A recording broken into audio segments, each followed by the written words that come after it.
बोलो गणेश जी भगवान की जय, करवा चौथ माता की जय। एक समय की बात है, एक साहूकार के 7 बेटे और एक बहन करवा थी। सभी सातों भाई अपनी बहन से बहुत प्यार करते थे, यहाँ तक कि वे पहले उसे खाना खिलाते, बाद में स्वयं खाते थे। एक बार वे बहन अपने भाइयों के पास आई हुई थी, यानी कि अपने मायके आई हुई थी शाम को, और उस दिन उसका करवा चौथ का व्रत था।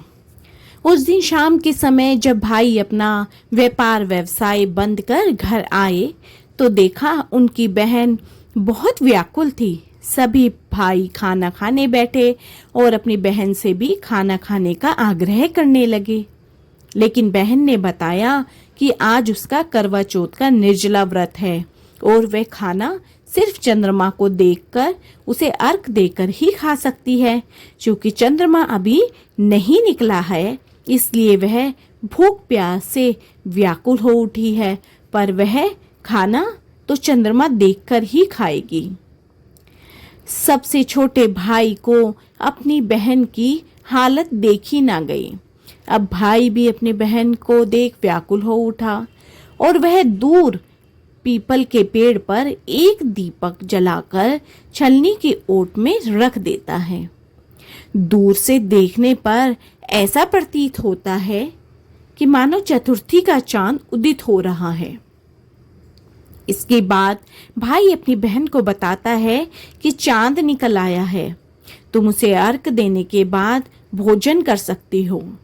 बहन खुशी के मारे सीढ़ियों पर चढ़कर चांद को देखती है और उसे अर्घ देकर खाना खाने बैठ जाती है। वह पहला टुकड़ा मुंह में डालती ही है तो उसे छींक आ जाती है, दूसरा टुकड़ा डालती है तो उसमें बाल निकल आता है, और तीसरा टुकड़ा जैसे ही मुंह में डालने की कोशिश करती है तो उसके पति की मृत्यु का समाचार मिलता है और वह बौखला जाती है और रोने लगती है। अब उसकी भाभी उसे सच्चाई से अवगत कराती है कि उसके साथ ऐसा क्यों हुआ। करवा चौथ का व्रत गलत तरीके से टूटने के कारण करवा चौथ माता और सभी देवता उससे नाराज हो गए हैं, इसी कारण उसके साथ ऐसा हुआ है। और उसकी भाभी उसे यह भी बताती है कि चंद्रमा अभी निकला ही नहीं था, उसके भाई ने छलनी की ओट में दीपक रख दिया था, वही उसे चंद्रमा की तरह प्रतीत हुआ और उसी को देखकर उसने अर्घ दे दिया। सच्चाई जानने के बाद अब वह निश्चय करती है कि वह अपने पति का अंतिम संस्कार नहीं होने देगी और अपने सतीत्व से उसे पुनर्जीवित कर देगी। वह पूरे 1 साल तक अपने पति के शव के पास बैठी रहती है, उसकी देखभाल करती है, उसके ऊपर उगने वाली सुई नुमा घास को एकत्रित करती रहती है। 1 साल बाद फिर करवा चौथ का दिन आता है। उसकी सभी भाभियां करवा चौथ का व्रत रखती है। जब भाभियां उससे आशीर्वाद लेने आती है तो वह प्रत्येक भाभी से यम सुई ले लो, पिए सुई दे दो, मुझे भी अपने जैसी सुहागिन बना दो, ऐसा आग्रह करती है। लेकिन हर भाभी उसे अगली भाभी से आग्रह करने का कहकर चली जाती है। इस प्रकार जब 6 नंबर की भाभी आती है तो करवा उसे भी यही बात दोहराती है।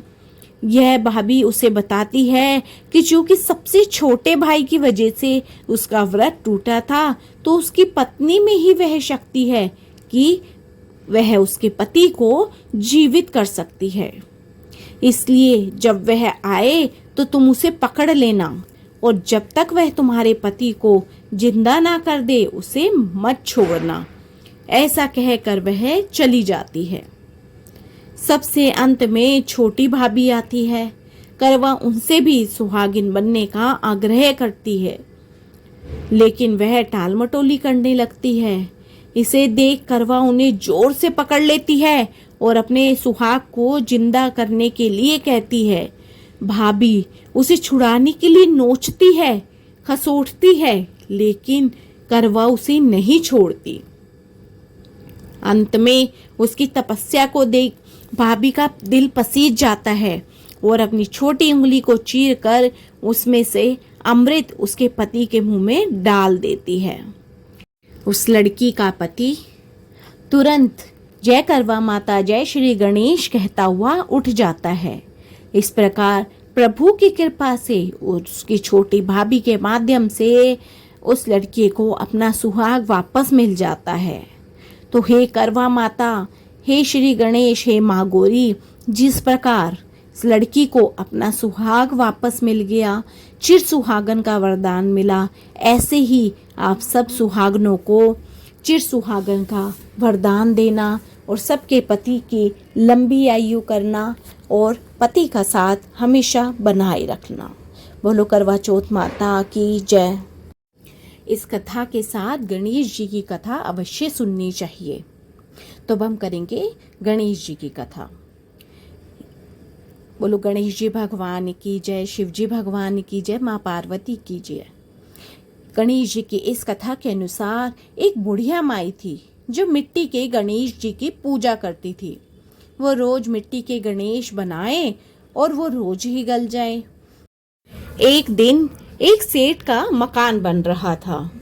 बुढ़िया मकान बनाने वाले मिस्त्री के पास जाकर बोली, मेरा पत्थर का गणेश बना दो, मैं रोज गणेश मिट्टी का बनाती हूँ और वो रोज ही गल जाता है। मिस्त्री बोले, जितने में हम तेरा पत्थर का गणेश गढ़ेंगे ना, उतने में तो हम एक दीवार चिन देंगे, तो तू यहाँ से चली जा। उन्होंने बुढ़िया को बहुत बुरा भला कहा। बुढ़िया भी अब क्रोधित हो गई। उसने कहा, राम करे तुम्हारी दीवार ही टेढ़ी हो जाए। ऐसा कहते ही उनकी दीवार टेढ़ी हो गई। अब मिस्त्री जब भी दीवार चिने तो वो टेढ़ी हो जाए। इस तरह करते करते तो शाम हो गई। शाम को जब सेठ आया तो उसने बोला, आज कुछ भी काम नहीं हुआ। तब एक मिस्त्री कहने लगा कि ये सेठ जी, आज तो एक बुढ़िया आई थी, वो कह रही थी कि मेरा पत्थर का गणेश गढ़ दो। हमने उसका काम नहीं किया, तो उसने गुस्से में कह दिया कि जा तुम्हारी दीवार टेढ़ी हो जाए। तब से हमारी दीवार सीधी ही नहीं बन रही और बनाते भी हैं तो वो ढह जाती है। अब सेठ ने वही बुढ़िया बुलवाई। सेठ ने कहा, माई, हम तेरा सोने का गणेश गढ़ देंगे, हमारी दीवार सीधी कर दो। बुढ़िया ने कहा, सेठ जी, मैं कौन होती हूँ आपकी दीवार को सीधी करने वाली, ये तो गणेश जी हैं जो आपकी दीवार को सीधा करेंगे। तो अब सेठ ने बुढ़िया को सोने का गणेश गढ़ के दिया। अब गणेश जी की कृपा से मिस्त्रियों ने जब अब दीवार बनाई तो वह सीधी हो गई और ना ही वह ढही। जैसे सेठ की दीवार गणेश जी भगवान ने सीधी कर दी, ऐसे ही सबकी सीधी करना, यानी गणेश जी जैसे आपने उनके रुके हुए काम बनवाए, ऐसे ही सबके काम बनाना, सबके विघ्न हरना। बोलो गणेश जी भगवान की जय। बोलो करवा चौथ माता की जय। शिव परिवार की जय। तो हे करवा चौथ माता, आप सभी की मनोकामना पूर्ण करना, सभी का सुहाग बनाए रखना और सभी को सभी के पति का साथ बनाए रखना। बोलो करवा चौथ माता की जय। तो फ्रेंड्स, आपको मेरी ये वीडियो पसंद आई हो तो मेरी वीडियो को ज़्यादा से ज़्यादा लाइक, शेयर एंड सब्सक्राइब कीजिए एंड न्यू वीडियोस के लिए बेल आइकन जरूर दबा दीजिए। बोलो गणेश जी भगवान की जय।